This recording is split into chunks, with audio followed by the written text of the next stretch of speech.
नमस्कार, आप देख रहे हैं हेडलाइंस न्यूज। दिन भर की ताज़ा खबरों के लिए अभी सब्सक्राइब करें, साथ में बेल आइकन भी प्रेस कर लें। खबरों में आगे बढ़ने से पहले वीडियो को लाइक जरूर करें और अपने दोस्तों के साथ ज़्यादा से ज़्यादा शेयर करें। और आप किस राज्य शहर से न्यूज को देख रहे हैं कमेंट में जरूर लिखें। बता दें, प्रधानमंत्री नरेंद्र मोदी ने संसद के चालू बजट सत्र के पहले चरण में राष्ट्रपति के अभिभाषण पर धन्यवाद प्रस्ताव पेश किया था। आपको बता दें कि राज्यसभा में हुई चर्चा का जवाब देते हुए पीएम मोदी ने कांग्रेस पार्टी राहुल गांधी पर जमकर हमला किया था। पीएम मोदी ने राहुल गांधी पर हमला बोलते हुए नेहरू सरनेम का उपयोग नहीं करने को लेकर तंज कसा था। इसे लेकर अब कांग्रेस ने पीएम मोदी के खिलाफ विशेषाधिकार हनन का नोटिस थमा दिया है। कांग्रेस नेता केसी वेणुगोपाल ने राज्यसभा के सभापति को भी जगदीप धनखड़ को पीएम मोदी के खिलाफ नेहरू सरनेम का उपयोग नहीं करने को लेकर राहुल गांधी पर टिप्पणी को लेकर विशेषाधिकार हनन का नोटिस दिया है। केसी वेणुगोपाल की इसकी जानकारी दी है। एमआईएम चीफ और लोकसभा सांसद असदुद्दीन ओवैसी ने शुक्रवार को सिलसिलेवार ट्वीट कर सरकार पर जमकर हमला बोला। उन्होंने ट्वीट किया कि यह बेहद शर्म की बात है कि सरकार लद्दाख में भारतीय क्षेत्र में चीनी घुसपैठ पर किसी भी सवाल का जवाब देने से इनकार कर रही है।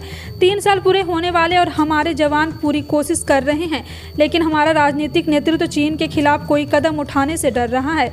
चीन के सैनिकों ने 5 मई 2020 को पूर्वी लद्दाख की गलवान घाटी में घुसपैठ को दी थी। इसके बाद से ही एलएसी पर भारत और चीन के बीच गतिरोध तेज हो गया था। दिल्ली में शराब नीति घोटाले के आरोपों में घिरे मनीष सिसोदिया और जेल में बंद सत्येंद्र जैन ने अपने अपने पदों से इस्तीफा दे दिया था, जिसके बाद केजरीवाल सरकार ने सौरभ भारद्वाज और आतिशी मारलेना को मंत्रिमंडल में शामिल कर सिसोदिया व जैन के मंत्रालय को सौंप दिया था।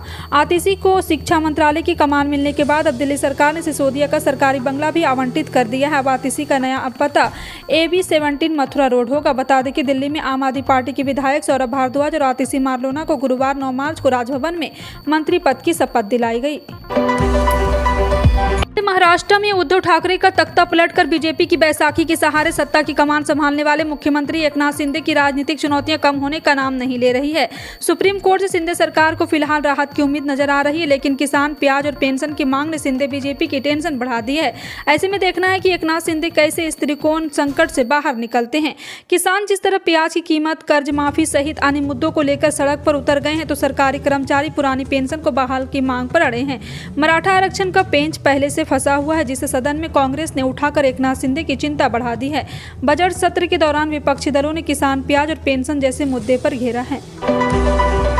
सरकार द्वारा प्रदेश भर में लाडली बहना योजना शुरू की गई। इसके लिए पलटवार और विकास खंड में महिलाओं द्वारा eKYC कराई जा रही। इसके लिए शहर में बैंक और आधार सेंटरों पर दिन भर कतारें लग रही है। दूरस्थ ग्रामीण क्षेत्रों में तो इंटरनेट कनेक्शन और मोबाइल नेटवर्क की समस्या से जूझना पड़ रहा है। ऐसे ही हालात बने पेटलावाद मुख्यालय से 20 किलोमीटर दूर मोहकमापुर पंचायत में है। यह मोबाइल नेटवर्क नहीं मिलने के कारण कर्मचारियों को पहाड़ी पर चढ़कर eKYC कराना पड़ रहा है। देश में इलेक्ट्रिक व्हीकल और चार्जिंग सेंटर की बढ़ती संख्या के बीच केंद्रीय मंत्री नितिन गडकरी ने इसकी सुरक्षा को लेकर भी आगाह किया है। उन्होंने बताया कि आम इलेक्ट्रिक व्हीकल चार्जिंग स्टेशन भी अन्य टेक्निकल एप्लीकेशन की तरह साइबर हमलों का शिकार बन सकता है। लोकसभा में एक सवाल के जवाब में केंद्रीय मंत्री नितिन गडकरी ने बताया, इलेक्ट्रिक व्हीकल चार्जिंग स्टेशन भी किसी अन्य टेक्नोलॉजी एप्लीकेशन की तरह साइबर हमले और साइबर सिक्योरिटी के लिए अति संवेदनशील होते हैं। नितिन गडकरी ने बताया, Indian computer emergency response team को इलेक्ट्रिक व्हीकल चार्जिंग स्टेशन से संबंधित प्रोडक्ट और एप्लीकेशन में कमजोरियों की रिपोर्ट मिली है। मुख्यमंत्री शिवराज सिंह चौहान शुक्रवार को बुरहानपुर और खरगोन जिले में विभिन्न कार्यक्रमों में शामिल हुए। मुख्यमंत्री शिवराज सिंह चौहान ने बुरहानपुर जिले के सहारपुर में विगत सांसद नंद कुमार सिंह चौहान की पंचधातु से बनी 9 फीट ऊंची प्रतिमा का अनावरण किया। इस दौरान पशुपालन मंत्री प्रेम सिंह पटेल व सांसद ज्ञानेश्वर पटेल नंदू भैया भी मौजूद थे। आपको बता दें कि उन्होंने कहा, मुख्यमंत्री बालिका स्कूटी योजना के माध्यम से अच्छे नंबर वाले बेटियों की स्कूटी देंगे और बचपन से बेटियों के साथ अन्याय होते हुए देखा और बेटा आए तो स्वागत किया जाता है, लेकिन यहाँ पर ऐसा कुछ नहीं हुआ। यहाँ पे मुख्यमंत्री शिवराज चौहान ने मन से घोषणा की है कि अब कन्यादान विवाह योजना के तहत बेटियों को सामग्री की जगह उतनी राशि की चेक दिया जाएगा। अगर आप महाराष्ट्र से हैं तो आपके लिए खुशखबरी है, क्योंकि सरकार ने राज्य की सभी महिलाओं को बस के किराए में 50% तक की छूट देने का ऐलान किया है। आपको बता दें कि महाराष्ट्र सरकार ने 9 मार्च को राज्य का बजट पेश किया है, जिसमें महिलाओं को किराए में छूट का प्रावधान किया गया।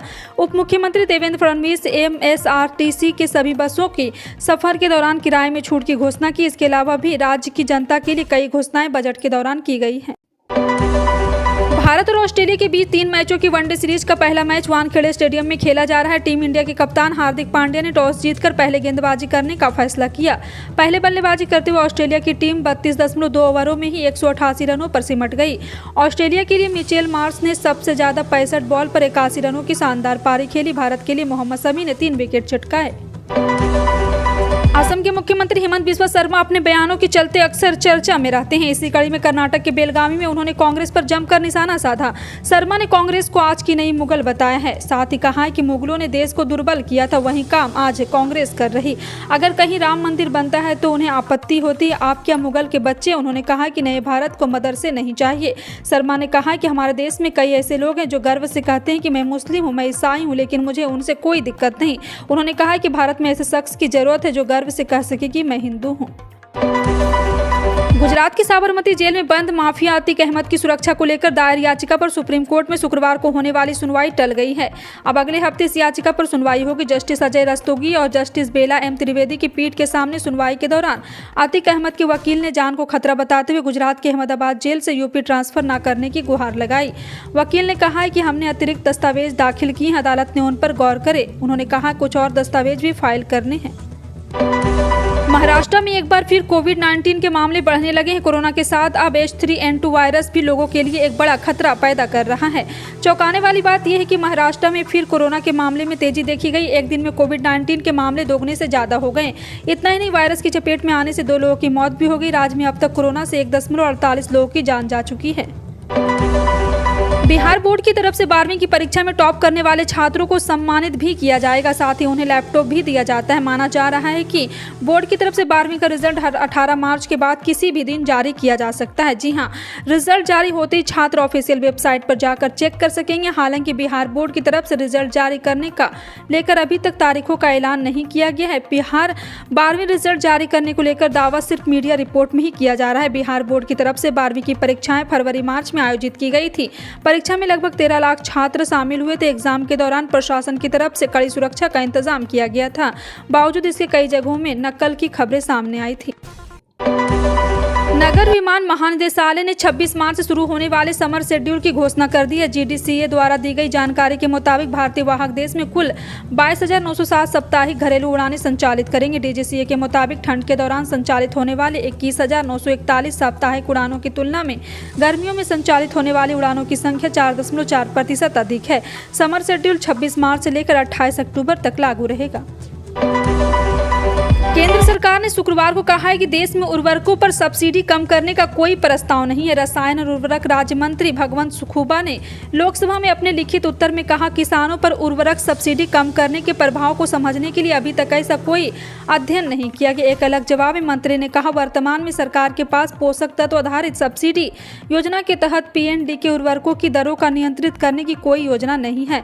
और आपको बता दें कि फार्म गेट पर यूरिया की सुपुर्दगी लागत और यूरिया इकाई द्वारा खुद बाजार वसूली के बीच अंतर केंद्र सरकार द्वारा निर्माताओं, आयातकों और सब्सिडी के रूप में दिया जाता है। भारतीय अंतरिक्ष अनुसंधान संगठन ने गुरुवार को कहा है कि चंद्रयान 3 अंतरिक्ष यान ने आवश्यक परीक्षणों को सफलतापूर्वक पूरा कर लिया है। इस परीक्षण में चंद्रयान 3 अंतरिक्ष यान ने कठोर कंपन और ध्वनि वातावरण का सामना करने की अपनी क्षमता साबित की है।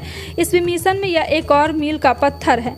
आपको बता दें कि इसरो ने बताया कि यह परीक्षण मार्च 2023 के पहले सप्ताह के दौरान बेंगलुरु के UR राव सैटेलाइट सेंटर में किया गया। भारत के प्राइवेट सेक्टर का सबसे बड़ा बैंक HDFC बैंक और उसकी पेरेंट कंपनी यानी कि HDFC बहुत जल्द एक होने जा रही है। संपत्ति गिरवी रख होम लोन देने वाले देश की सबसे बड़ी कंपनियों में से HDFC लिमिटेड भी बैंक में ही मिल जाएगी। नेशनल अपने लॉ ट्रिब्यूनल ने 17 मार्च को दोनों के विलय को मंजूरी दे दी है और इस भारत के कॉर्पोरेट इतिहास का सबसे बड़ा विलय माना जा रहा। HDFC बैंक को RBI पहले ही too big to fail bank की कैटेगरी में रख चुका है। दिल्ली के मुख्यमंत्री अरविंद केजरीवाल ने विधानसभा में दिल्ली LG द्वारा दिए गए भाषण पर अपनी प्रतिक्रिया दी है। CM केजरीवाल ने कहा, दिल्ली LG ने सरकार की उपलब्धियां गिनाई है। उन्होंने कहा है कि तमाम अड़चनों के बावजूद जो काम हुए हैं वो एक बड़ी उपलब्धि है। उन्होंने कहा, राज्यपाल ने बताया कि आम आदमी पार्टी की सरकार जब से बनी है तब से दिल्ली दोगुना रफ्तार से विकास कर रहा है। राजस्थान के किसानों के लिए खुशखबरी है। प्रदेश में 20 मार्च से एमएसपी पर गेहूं की खरीद शुरू की जाएगी। इस बात की पुष्टि खुद खाद्य मंत्री प्रताप सिंह खाचरियावास ने की है। उन्होंने बृहस्पतिवार को कहा है कि प्रदेश में क्रय केंद्रों पर गेहूं के समर्थन मूल्य पर खरीद 20 मार्च से शुरू होगी। उन्होंने बताया कि गेहूं का समर्थन मूल्य 2125 रुपये प्रति क्विंटल घोषित किया गया। खाचरियावास ने बताया कि खरीद प्रक्रिया को सुचारू बनाने के लिए जिला कलेक्टर और क्रय एजेंसियों को आवश्यक निर्देश दिए गए हैं। हिमाचल प्रदेश में सुखविंदर सिंह सुक्खू की एक और सरकार ने शुक्रवार को वित्त वर्ष 2023-24 का बजट पेश कर दिया। इस बजट में अनोखे काउ टैक्स का प्रावधान किया गया, जो शराब की हर बोतल की बिक्री पर 10 रुपये के हिसाब से लगेगा। असल से इससे शराब की बिक्री एक उपकर यानी कि एक केस की तरह वसूल किया जाएगा। राज्य विधानसभा में बजट पेश करते हुए मुख्यमंत्री सुखविंदर सिंह ने कहा कि इससे राज्य सरकार को हर साल 100 करोड़ रुपये का राजस्व मिलेगा। हिमाचल प्रदेश के अलावा देश के अन्य राज्यों में भी गाय उपकर वसूल किया जाता है। इनमें पंजाब, उत्तर प्रदेश, राजस्थान, केंद्र शासित प्रदेश, चंडीगढ़ शामिल हैं। महाराष्ट्र में सरकार के आश्वासन के बाद किसानों और आदिवासियों ने अपना मार्च फिलहाल रोक दिया है, लेकिन किसान नेताओं ने कहा कि अगर सरकार उनके मुद्दों के समाधान के लिए कोई ठोस कदम नहीं उठाती तो वे फिर से पदयात्रा शुरू कर देंगे। मार्क्सवादी कम्युनिस्ट पार्टी के विधायक विनोद निकोल ने कहा, सरकार के आश्वासन के बाद हमने मार्च फिलहाल रोक दिया। हम सरकार से ठोस कदम उठाने की उम्मीद करते हैं।